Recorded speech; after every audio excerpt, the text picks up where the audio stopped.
오랜만인가? 어, 제가 최근에 아는 사람이랑 연락을 하다가 얘기하다가 그 사람이 영화 쪽 하는 사람인데 그 본인 영화를 이제 찍기 전에 유명한 사람 아니면 다른 일도 할 거 아니에요. 근데 이제 뭐 영상 제작해주는 그런 거를 원래 하고 있었는데 그걸로 생계를 유지를 하고 있었는데 6개월 만에 일이 들어왔대요 최근에. 그래가지고 하던 작업 다 팽개치고 막 열일하고 있다는데 그 소식을 듣고 진짜 제가 다 눈물이 날 것 같더라고요. 6개월이라는 게 딱 코로나 기간이잖아요. 지금 그러니까 이게 어떻게 보면 완전 제2 흑사병의 시대인데 이후에 어떤 네오까미가 등장할지 뭐 궁금하기도 하고 많은 사람들이 이 뉴패스트 시대의 고독에 대해서 생각 중일 것 같아요. 특히나 이제 뭐 가뜩이나 일 없는데 더 일 없어지는 그런 예술 전공한 저 같은 사람들은 더 그렇고요.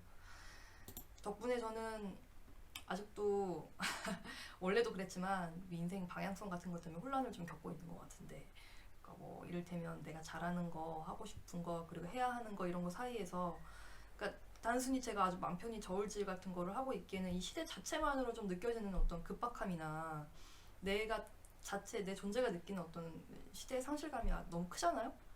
그러니까 뭐 감성적인 게 아니고 이 2020년에 코로나랑 뭐 부동산, 서울의 집값, 나의 현재, 내 통장, 그리고 내가 잘하는 거, 그리고 그 외에도 뭐 사회적인 키워드들 많죠. 국민연금, 왜 다들 그렇게 구급 공무원을 하고 싶은지 나도 이해가 너무 가고, 알바, 내 작업 어떡하지? 이런 것들 중에서 어떤 걸 추려가지고 묶어서 선택을 하고 집중해야 될지 저는 아직도 잘 모르겠어요. 왜 이런 얘기를 하냐면 오늘 제가 최근에 좀 계속 생각이 났던 영화는 이런 저처럼 어떤 고민을 하는 여자애가 주인공인데 얘는 뭐 전세냐 월세냐 이 수준이 아니고 지분 없이 살기를 선택한 여자애고요. 대신에 지분 포기해도 담배랑 위스키 남자만큼은 포기하지 못하는 그런 주인공이 나오는 영화에 대한 얘기를 좀 오늘 같이 하고 싶어서 제가 앞에 이런 얘기를 했어요. 그러니까 이거는 선택에 대한 이야기죠. 우리가 태어나서 죽을 때까지 선택을 하고 그걸로 인한 어떤 결과를 어, 받아들이고 그 연결고리 속에서 이제 자기를 뭐 생망하기도 하고 후회도 하고 가끔 만족하면서도 사는 게 우리 전부의 삶의 방식이지만 또 선택이 다 다르잖아요. 방식도 다 다르고. 제가 하고 싶은 말이 너무 많아가지고 이제 지금 영화 얘기가 약간 늦는데 제목은 소공녀라는 영화예요. 넷플릭스에도 있고 왓챠에도 있어요. 진입 장벽이 굉장히 낮은 아주 가벼운 기조의 영화고요. 편집이 굉장히 경쾌하고 배우들 연기도 완전 코미디 톤이에요. 코미디예요, 코미디. 근데 담고 있는 이슈는 결코 가볍지 않아요. 뭐 정고은 감독 그리고 이솜 안재홍 배우가 나오고요. 근데 제목이 좀 아쉬워요. 약간 좀 지루할 것 같은 소공녀. 영어 제목을 보면 마이크로 하비탓, 이게 미소서식 환경이라는 약간 학술적인 용어 같은데, 근데 이게 주인공 이름이 미소예요. 이솜 배우가. 근데 이 미소가 아닌 거죠. 아주 작은 미생물의 어떤 주거 환경을 뜻하는 이 마이크로 하비탓과 미소의 취향이 이 영화의 전부예요.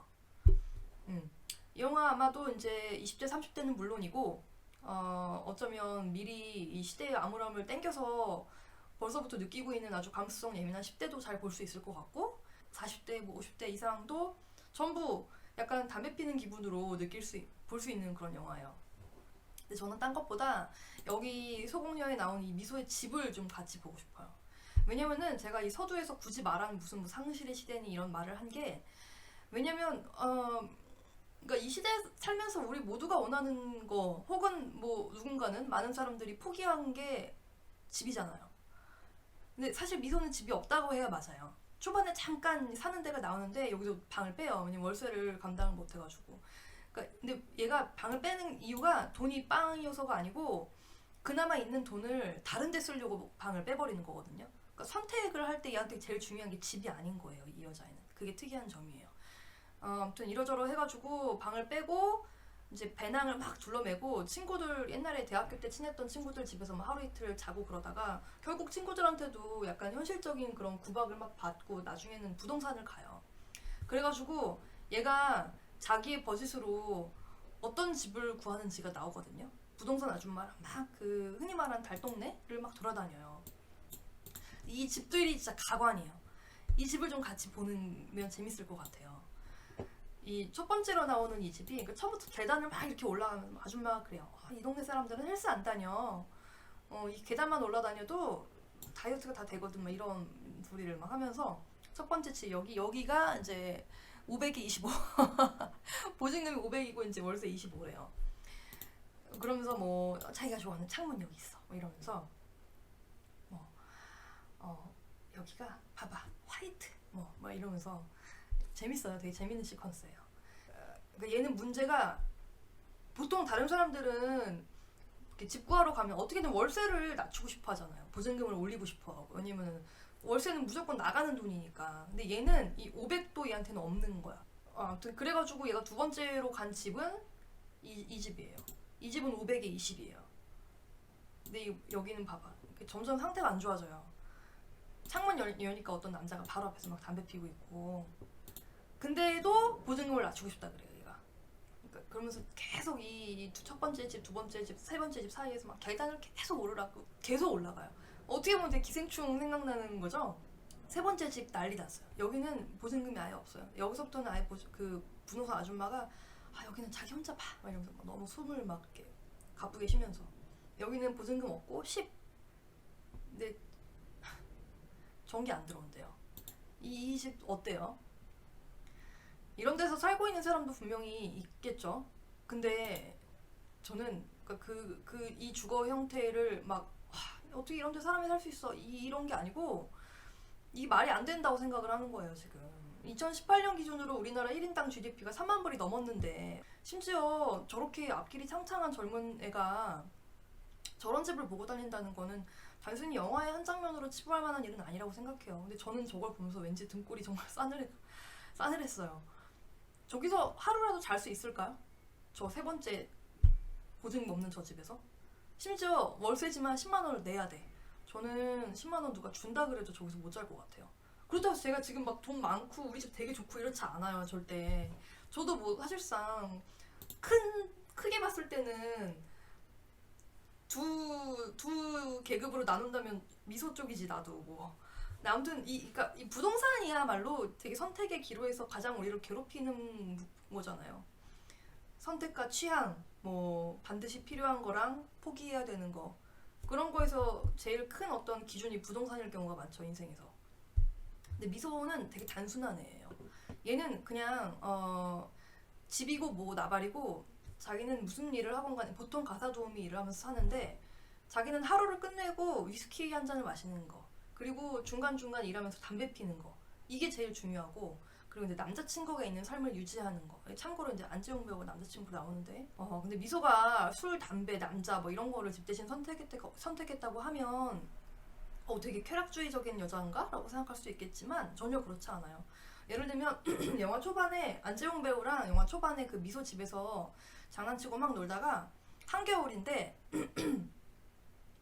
보일러도 못 틀어가지고 아주 냉골인가 봐요. 옷을 완전 껴입고 있어. 근데 그러다 갑자기 이제 누가 먼저 우리 한지 너무 오래됐다 뭐 이러면서 어떤 의무감에 둘 다 갑자기 막 헐레벌떡 옷을 막 벗기 시작하거든요.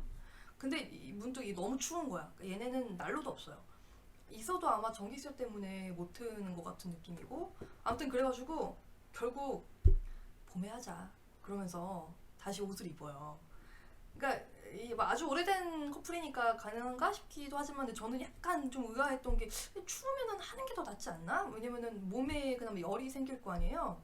처음에만 좀 참으면. 그래서 약간 이해가 안 가는데, 아무튼 이 중요한 거는 미소한테 남자친구라는 게 단순히 성적 대상이 아닌 거죠. 그러니까 술이나 담배, 남자가 전부 얘는 그냥 자기가 되게 숨을 쉴 수 있게 해주는 나의 안온함 같은 그런 건 거예요. 니코틴, 알코올, 뭐 섹스 이게 아니고. 그러니까 그게 얘의 집인 거죠. 집이라는 게 그렇잖아요. 의미로 생각해보면 외부의 어떤 영향으로부터 나를 지켜주는 거. 그런 울타리가 쳐진 게 사실 집이죠. 근데 그 배리어가 얘한테는 실제 벽돌이나 무슨 시멘트가 아니라 내가 계속 갖고 싶은, 내가 지키어가고 싶은 그런 내가 좋아하는 것들인 거예요. 저는 그래서 뭔가 일정 부분 공감할 수 있는 요소가 꽤 있었어요. 사실 저도 이제 작업을 하기 위해서 이 채널에서 했던 뭐 그런 그림 같은 거 말고 그런 건 제 작업 아니고 제가 개인적으로 하는 어떤 작업을 하기 위해서 포기한 그런 삶의 풍족함 같은 것들이 분명히 있거든요. 그럼에도 불구하고 이 미소 같은 아주 극단적인 행동을 하는 캐릭터를 바라보는 저의 시선은 이제는 아주 단순히 응원할 수 있는 그런 기준은 아니에요. 저도 이젠. 왜냐면은 학교 다닐 때 뭐 그때였다면 저도 분명히 응원했을 것 같거든요. 아 뭐 그럴 수도 있지 뭐 그런 삶도 삶이지 뭐 이런 나이브한 소리를 막 했을 것 같아요. 근데 저는 이제는 미소가 좀 걱정되더라고요. 중간에 저도 뭐 어떡할라 그래 이런 느낌이 들고 위스키 마시고 담배 피다가 뭐 50, 60 어떡하려고. 근데 이게 미소를 걱정한 건지 내 걱정이었는지는 약간 모르겠는데 이 설정이 다인 영화예요. 설정. 이 설정인데 조금 과격하게 생각해보면 느껴질 수도 있어요. 근데 저는 이 설정이 제일 마음에 들어요. 이 영화에서. 왜냐면 이 설정이 형성된 데에는 이 감독님의 분노가 깔려있어요. 무슨 말이냐면 이 감독이 정구문이라는 이 감독님이 광화문 시네마 그 창작 집단이자 제작사죠. 거기에 소속돼 있는 사람인데 이 광화문 시네마는 족구왕을 만들어낸 영화사이고 뭐 아무튼 그래서 이제 이 정구원 감독님이 소공녀라는 영화를 만들고 이제 시나리오를 쓰게 된 가장 큰 계기가 두 가지가 있는데 하나가 2015년에 그 담배값이 한번 확 올랐던 적이 있죠. 그때 막 2,000원인가가 확 올라가지고 제 주변에도 되게 그거 가지고 분노하는 사람들이 많았는데 근데 아무튼 이제 그런 분노에다가 이건 어떻게 보면 약간 가볍고 코믹할 수도 있지만 근데 이제 이분이 울산 출신이에요. 그래가지고 20살에 이분이 뭐 건대인가 단대인가 그랬는데 그 학교 붙고 나서 이제 서울로 올라와가지고 그때부터 자취를 했을 거 아니에요. 근데 이제 그 자취를 하면서 지금까지 30대 후반인가 이런 거 같은데 그러면서 이제 거진 한 20년 동안 서울에 이것저것을 전전하면서 이제 혼자 집을 알아보면서 느꼈던 어떤 무력감이 굉장히 컸겠죠. 원래 부모님이 해준 집에서 사는 경우가 아니라면 사실 성인이 되고 나서 가장 힘들고 우울하고 현타올 때가 그 어떻게든 막 대출을 받을 수 있을까 막 알아보고 그러다 안 돼가지고 막 되게 좀 자기 기대에 안 맞는 그런 집 보러 막 부동산 다닐 때 그때가 제일 되게 우울하잖아요. 그때 이 분노가 더해져서 만들어진 영화가 바로 이 소공녀라는 영화예요. 저는 그게 너무 좋아요. 그러니까 지금 저는 이 시대가 역사상 가장 거주의 다양성이 넓은 시대라고 보는데 좋은 의미는 아니에요. 실제로 집의 모습이 완전 다르잖아요.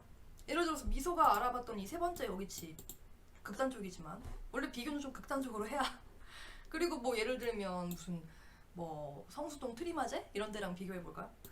그러면 이 두 가지 집의 형태가 같은 같은 도시에 존재하는 주거 공간이라고 상상하기가 정말 힘들 정도로 너무나도 극단적으로 다르잖아요. 그러니까 예전에 제 친구 중에 프랑스 애가 한 번은 서울 놀러 온 적이 있어요. 그래가지고 걔랑 같이 막 다니면서 이제 며칠 거의 이제 가기 전에는 얘가 황당해하면서 저보고 막 그러더라고요. 서울 되게 이상한 도시 같다고. 큰 대로변은 뉴욕인데 한 골목만 꺾어 들어가도 동남아 같다고. 동남아를 비하하는 건 아니지만 아무튼 다르니까 그런 얘기를 하더라고요. 이 1,000만 명의 삶의 방식과 1,000만 명의 주거 형태가 담겨있는 이 서울이라는 곳에서 미소 같은 비현실적인 선택을 하는 사람은 당연히 발 디딜 곳이 없겠죠. 그게 현실이고. 근데 이 와중에 남자친구까지 어디 뭐 중동 어디로 돈 벌러 가요. 그러니까 미소가 어떻게 되겠어요? 결론적으로 뻔한 거잖아요. 단순하게 생각하면 돼요. 노숙자가 되는 거죠. 이 영화 마지막에 진짜 압권이에요. 저는 이 영화 줄거리나 뭐 전개 상황은 제가 설명할 건 없을 것 같고 되게 가볍고 재밌는 영화니까 이제 보시면 되고 아무튼 이 마지막에 전 진짜 그 감흥이 정말 몇 배로 올라가더라고요. 여기 한강변에 이 작은 텐트 뒤로 저기 보이는 저 아파트가 롯데캐슬이잖아요. 저 롯데캐슬이라는 이름이 너무 천박하다고 생각하는 거 나밖에 나뿐 아니겠지? 롯데캐슬 뭐 위너 막 이러잖아요. 위너라는 말을 쓰는 정신 상태 얼마나 맛이 간 걸까요? 하다 또 무슨 요새는 보니까 무슨 파밀리 막 이러면서 독일어까지 끌고 오더라고요. 뭐든 간에 유럽에 뭔가가 들어가면 되는 거죠. 아무튼 뭐 얼마 전에 또 무슨 기사를 하나 봤는데 프리터족으로 살아가는 여자가 나오더라고요. 그게 이제 뭐 일본에는 예전부터 있던 삶의 방식이죠. 알바만으로 살아가는 거. 근데 이제 막 그 여자는 이제 소비를 최대한 지양해야 되니까 남자친구를 만나도 다 남자친구들이 있긴 있어. 근데 어떻게? 만나도 무슨 뭐 집에서 그냥 요가를 한다고 뭐 그러면, 그리고 뭐 밥도 생쌀, 현미 이런 거 씹어 먹고 조리를 덜 해야 돼가지고 뭐 그런 식으로 산다는 거예요. 이 자기가 살고 있는, 그러니까 집의 어떤 경제적인 상황이나 형태가 사람의 모든 라이프 스타일을 지배하는, 이게 옳고 그른지 지금 판단하는 것도 너무 헷갈리는 상황인 것 같아요. 그러니까 이 판단이라는 하는 어떤 그런 것조차도 말이 안 되는 게, 뭐건 간에 옳건 그르건 간에 어쨌든 그런 세상인 거잖아요. 지금 우리가 살아가고 있는, 살아야만 하는 사회가 그러니까 어쩌겠어요. 이거는 뭐 이렇게 혁명으로 될 수 있는 게 아니잖아. 광화문 가가지고 촛불 든다고 집값 내려가나? 아무튼 그렇다 보니까 저는 아직도 그 판단을 못하고 우물쭈물 그 막 경계선 중간에서 막 헤매고 있는 것 같은데, 헤맨다는 게 불안하다는 거고, 불안하다는 건 선택을 앞두고 있다는 것이잖아요. 저도 또한 이 서울에서 사는 사람으로서 이 자본주의 대도시에 사는 사람들의 어떤 숙명가도 같은 게 있죠. 경제 구성원으로 성장을 해서 뭐 어디 학교를 졸업을 하든지 뭐 해가지고 일을 하고 급여를 받고 그거 가지고 또 소비를 해야 하는 것, 그게 우리의 이제 그 쳇바퀴와 같은 어떤 삶의 숙명이에요. 그리고 이제 어떤 형태로든 나를 보호할 수 있는 주거 공간을 찾아낼 것, 그게 이제 우리 제1 과제죠. 그리고 이제 죽는 거. 이 성공적으로 이 퀘스트를 이행을 했다면 남은 시간은 취향을 누릴 자격이 생기는 거. 그러니까 저는 이 이분법이 좀 괴로워요. 저 같은 사람은 자본주의 형태에서는 살아남기 어려운 사람이죠. 근데 미소 같은 경우는 어떻게 보면 저보다 쉽게 더 선택을 하는 게, 얘는 뭐 자기의 뭐 재능이나 무슨 문화적인 걸 영위하고 싶은 그런 욕심 같은 건 전혀 고려하지 않거든요. 얘는 정말 단순하게 술이랑 담배밖에 중요한 게 없는 거예요.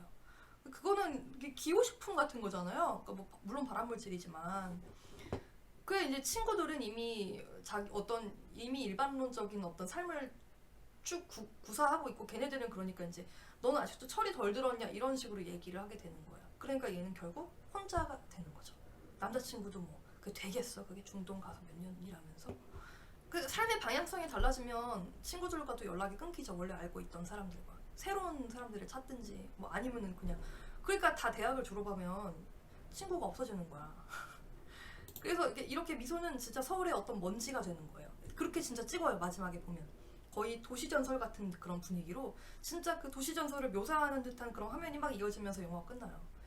이 미소 같은 사람은 서울에서는 거의 신기루나 마찬가지다라는 그런 인상을 강하게 진짜 줘요, 우리한테. 소공녀라는 동화가 그러니까 있었고, 지금 우리 시대의 동화는 이런 정도의 판타지라는 거겠죠. 말하고자 하는 게. 이 집이라는 게, 저도 온갖 형태로 여기저기 살아봤거든요.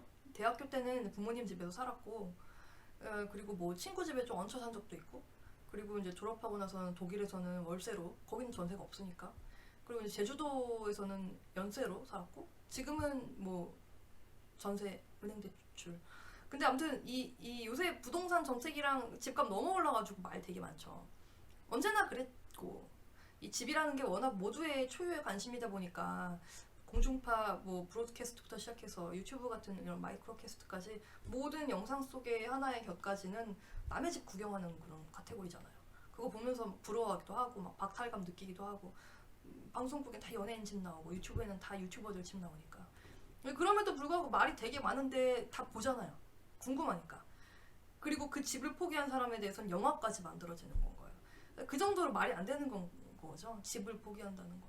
그러니까 내가 이걸 보고 얼마나 불안했겠어. 아무튼 아까 잠깐 짚고 넘어갔지만, 제가 이 영화에서 제일 좋았던 게 바로 이 술, 담배 남자가 한쪽에 있고, 다른 한편이 서울 집값, 이 충돌에서 나온 이 감독의 분노의 그 에너지, 그 면이 이 영화에서 제일 제가 좋았던 포인트, 그 창작의 동기가 이 분노라는 것.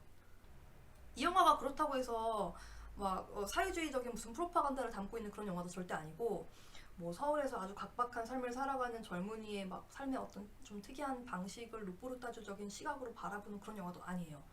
그런데 이 영화의 주변에 분명히 깔려있고 감독님 스스로 언급한 거예요. 본인이 이 시대에 너무나 분노하고 있다고. 저는 그게 너무너무 좋았고, 그것에 정말 크게 공감했어요. 이 답없는 분노를 어떻게 이어가야 하는가가 이 영화가 던져주는 하나의 큰 주제라고 생각을 하고, 여기에는 어떤 경제학자도 답을 주지 못할 거고, 어떤 정치인도 마땅한 정책을 내놓지 못할 거라는 걸 이제 알아요. 어떤 기대도 하지 말아야 되고 선택이라기보다는 오히려 포기하는 용기를 가져야 할 것 같은 이 시대가 너무나도 무섭고 불안하지만 그래도 어쩔 수 없는 이 현실을 아주 잘 담아낸 영화고 이 잘 만든 부동산 예능 다큐 같은 영화를 보고 다들 어떤 생각을 할지 되게 궁금해졌어요. 제 친구들도 이 영화 보고 어떤 생각할지 궁금하고 누구랑 같이 보기에도 되게 좋은 영화예요. 친구들끼리 보기도 되게 좋을 것 같아요. 그래서 본인이 지금 살고 있는 집에 대해서 생각해 보든지 다음 집에 대해서 걱정할 때라든지 뭐 죽을 때 있을 공간에 대해서 생각하면서 이 영화에 대해 천천히 음미해 보면 아주 좋을 것 같아요. 그래서 저는 요새 많이 생각이 나더라고요. 뭔가 걱정이 되는 게 있는 거죠. 아무튼 그래서 이 영화가 계속 생각나서 한번 넘어가고 싶었어요. 짚고 넘어가고 싶었어요. 네. 저는 요새 좀 작업에 집중하려고 하다 보니까 이 올리는 게 좀 계속 늦어지네요. 점점 텀이 길어지네. 이제 안 그럴 거라고 저번 편에 얘기했었는데 아무튼